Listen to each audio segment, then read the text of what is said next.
Il était une fois 2 sœurs vivant seules dans un vieux château. Depuis la perte de leurs parents, l'aînée, Bleuet, veillait sur la cadette avec une tendresse mêlée d'inquiétude. Sage et posée, elle tenait la maison, tentant de préserver un fragile équilibre. Lola, elle, rêvait d'évasion.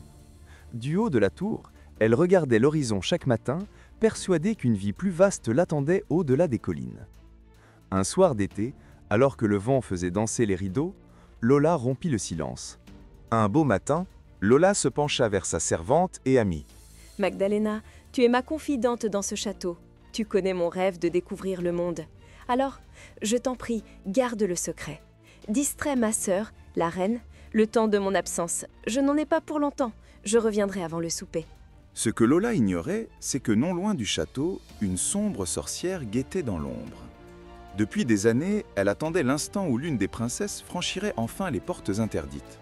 Car jadis, leurs parents, le roi et la reine, avaient scellé un sort protecteur. Les filles ne devaient jamais quitter le domaine, sous peine de réveiller une ancienne malédiction.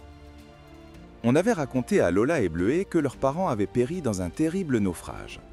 Mais la vérité était tout autre. Ils avaient disparu en tentant d'enfermer à jamais la sorcière qui, désormais, patientait dans les bois, prête à conjurer son retour. « Sœur, vous m'avez appelée ?»« Oui, Bleuet. Je ne me sens pas très bien. Que personne ne me dérange aujourd'hui. Je resterai dans ma chambre. » « Je comprends, ma sœur. Reposez-vous. Je veillerai à ce que nul ne vienne troubler votre paix. » « Merci, ma sœur. Que vous êtes aimable. » C'est ainsi que Lola quitta le château, le cœur battant, sans but précis ni véritable destination. Elle marchait simplement, guidée par le vent et ce pressentiment d'ailleurs qui l'appelait depuis toujours. À mesure qu'elle marchait, Lola sentit une force étrange l'attirer, comme si une main invisible la guidait vers un lieu qu'elle ne connaissait pas encore. Malgré cette sensation troublante, elle avançait avec détermination, portée par un élan qu'elle ne comprenait pas, mais qu'elle refusait d'ignorer. Le soir venu, alors que Lola songeait à rebrousser chemin, l'air devint plus froid, plus lourd. Dans l'ombre des bois, la sorcière s'approchait. Elle le sentait. Son heure était venue. Si près du but, elle n'allait pas laisser sa proie lui échapper. Mais il ne fallut pas longtemps avant que les villageois aperçoivent la princesse.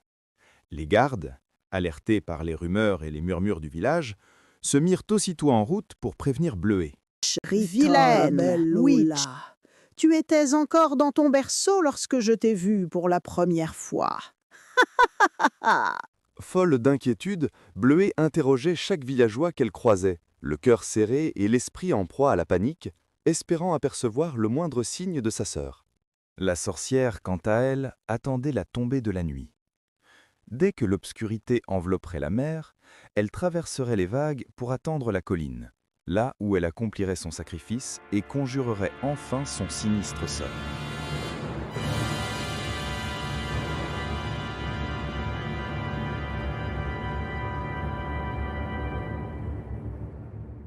Belle, tu m'as donné la clé de ma liberté.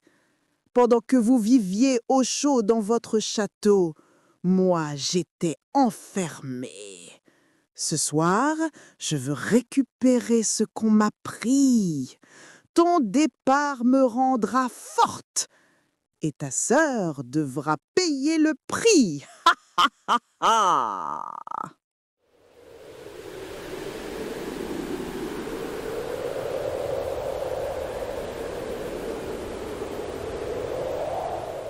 Saute! Allez, saute! Je vous en supplie. Je ne sais pas de quoi vous parlez. Je ne vous connais pas. Ne mens pas, enfant. Tes parents m'ont enfermé et leurs choix ont tracé ton destin. Ce soir, tu payeras pour leur trahison. Je te jetterai du précipice et ta sœur verra son monde s'effondrer. Prépare-toi à tomber. Tu arrives trop tard. Ta sœur n'est plus. À toi maintenant. Tais-toi, vilaine sorcière. Où est ma sœur? Lola!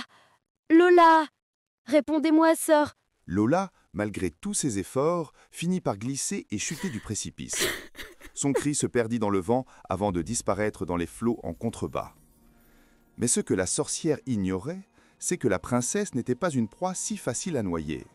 Depuis le jour où elle avait cru perdre ses parents dans un naufrage, Lola s'était jurée d'apprendre à nager. Et cette promesse, aujourd'hui, lui sauvait Lola la nagea vie. toute la nuit, portée par les vagues et l'espoir de revoir sa sœur.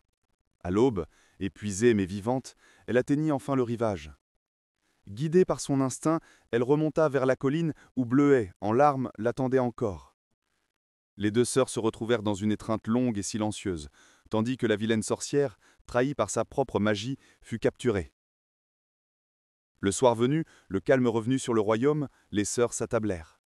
4 plats furent dressés, en hommage à leurs parents disparus, symbole d'un amour que ni le temps, ni la peur, ni la mer n'avaient pu engloutir.